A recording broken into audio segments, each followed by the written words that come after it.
एक बार पार्वती जी ने भगवान शिवशंकर से पूछा, ऐसा कौन सा श्रेष्ठ तथा सरल व्रत पूजन है जिससे मृत्युलोक के प्राणी आपकी कृपा सहज ही प्राप्त कर लेते हैं।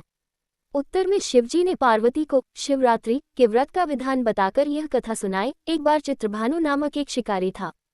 पशुओं की हत्या करके वह अपने कुटुंब को पालता था। वह एक साहूकार का ऋणी था, लेकिन उसका ऋण समय पर न चुका सका। क्रोधित साहूकार ने शिकारी को शिवमठ में बंदी बना लिया। संयोग से उस दिन शिवरात्रि थी। शिकारी ध्यानमग्न होकर शिव संबंधी धार्मिक बातें सुनता रहा। चतुर्दशी को उसने शिवरात्रि व्रत की कथा भी सुनी। संध्या होते ही साहूकार ने उसे अपने पास बुलाया और ऋण चुकाने के विषय में बात की। शिकारी अगले दिन सारा ऋण लौटा देने का वचन देकर बंधन से छूट गया। अपनी दिनचर्या की भांति वह जंगल में शिकार के लिए निकला, लेकिन दिन भर बंदी गृह में रहने के कारण भूख प्यास से व्याकुल था। शिकार करने के लिए वह एक तालाब के किनारे बेल वृक्ष पर पड़ाव बनाने लगा। बेल वृक्ष के नीचे शिवलिंग था जो बिल्वपत्रों से ढका हुआ था। शिकारी को उसका पता न चला। पड़ाव बनाते समय उसने जो टहनियां तोड़ी वे संयोग से शिवलिंग पर गिरी। इस प्रकार दिनभर भूखे प्यासे शिकारी का व्रत भी हो गया और शिवलिंग पर बेलपत्र भी चढ़ गए। एक पहर रात्रि बीत जाने पर एक गर्भिणी मृगी तालाब पर पानी पीने पहुंची। शिकारी ने धनुष पर तीर चढ़ाकर जो ही प्रत्यंचा खींची, मृगी बोली, मैं गर्भिणी हूँ, शीघ्र ही प्रसव करूंगी। तुम एक साथ दो जीवों की हत्या करोगे, जो ठीक नहीं है। मैं बच्चे को जन्म देकर शीघ्र ही तुम्हारे समक्ष प्रस्तुत हो जाऊंगी, तब मार लेना। शिकारी ने प्रत्यंचा ढीली कर दी और मृगी जंगली झाड़ियों में लुप्त हो गई। कुछ ही देर बाद एक और मृगी उधर से निकली। शिकारी की प्रसन्नता का ठिकाना न रहा। समीप आने पर उसने धनुष पर बाण चढ़ाया। तब उसे देख मृगी ने विनम्रतापूर्वक निवेदन किया, हे पारधी, मैं थोड़ी देर पहले ऋतु से निवृत्त हुई हूँ, कामातुर विरहिणी हूँ, अपने प्रिय की खोज में भटक रही हूँ।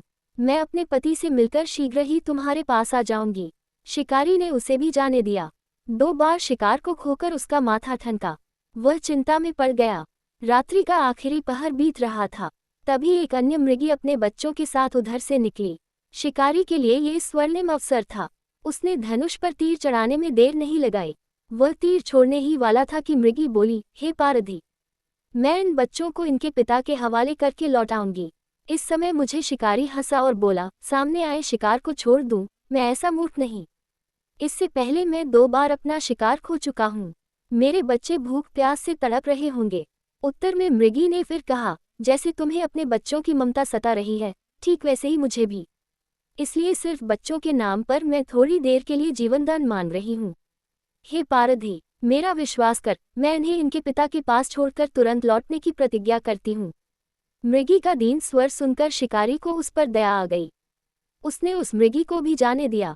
शिकार के अभाव में बेल वृक्ष पर बैठा शिकारी बेलपत्र तोड़ तोड़कर नीचे फेंकता जा रहा था।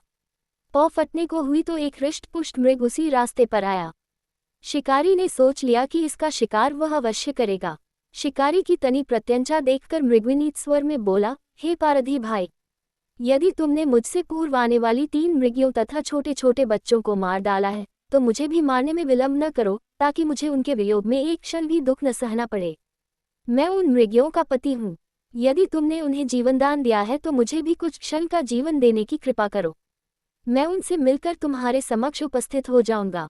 मृग की बात सुनते ही शिकारी के सामने पूरी रात का घटनाचक्र घूम गया। उसने सारी कथा मृग को सुना दी। तब मृग ने कहा, मेरी 3 पत्नियां जिस प्रकार प्रतिज्ञाबद्ध होकर गई हैं, मेरी मृत्यु से अपने धर्म का पालन नहीं कर पाएंगी। अतः जैसे तुमने उन्हें विश्वासपात्र मानकर छोड़ा है, वैसे ही मुझे भी जाने दो। मैं उन सबके साथ तुम्हारे सामने शीघ्र ही उपस्थित होता हूँ। उपवास, रात्रि जागरण तथा शिवलिंग पर बेलपत्र चढ़ने से शिकारी का हिंसक हृदय निर्मल हो गया था। उसमें भगवत शक्ति का वास हो गया था। धनुष तथा बाण उसके हाथ से सहज ही छूट गया। भगवान शिव की अनुकंपा से उसका हिंसक हृदय कारुणिक भावों से भर गया। वह अपने अतीत के कर्मों को याद करके पश्चाताप की ज्वाला में जलने लगा। थोड़ी ही देर बाद वह मृग सपरिवार शिकारी के समक्ष उपस्थित हो गया, ताकि वह उनका शिकार कर सके। किंतु जंगली पशुओं की ऐसी सत्यता, सात्विकता एवं सामूहिक प्रेम भावना देखकर शिकारी को बड़ी ग्लानि हुई। उसके नेत्रों से आंसुओं की झड़ी लग गई। उस मृग परिवार को न मारकर शिकारी ने अपने कठोर हृदय को जीव हिंसा से हटा सदा के लिए कोमल एवं दयालु बना लिया। देवलोक से समस्त देव समाज भी इस घटना को देख रहे थे। घटना की परिणति होते ही देवी देवताओं ने पुष्प वर्षा की। तब शिकारी तथा मृग परिवार मोक्ष को प्राप्त हुए।